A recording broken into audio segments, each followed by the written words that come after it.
கனவா கிரேவிக்கு சட்டி எடுத்து வைப்போங்க. என்ன சூடாச்சுங்க கடுகு போட்டுக்கிறோம், 2 கருவேப்பிலை போட்டுக்கிறோம், வெட்டி வச்சு பெரிய வெங்காயத்தையும் சேர்த்துக்கிறோம். இன்னும் நம்மளுக்கு வெங்காயம் நல்லாவே வதங்கி வந்துருச்சுன்னு நச்சு வச்சு இஞ்சி வெள்ளைப்பூடையும் தக்காளியும் சேர்த்துக்கிறோங்க.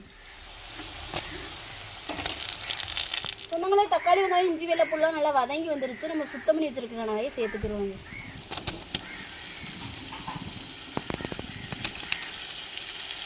தேவையான உப்பு சேர்த்துக்கிறோங்க.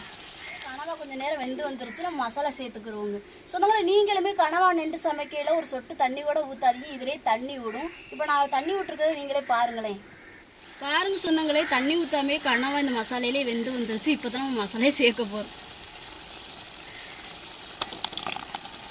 சொந்தங்களே நம்ம ஸ்டைலில் ஒரு ருசியான கனவா கிரேவி ரெடி ஆயிடுச்சு. இறக்கி வச்சுக்கிறோங்க.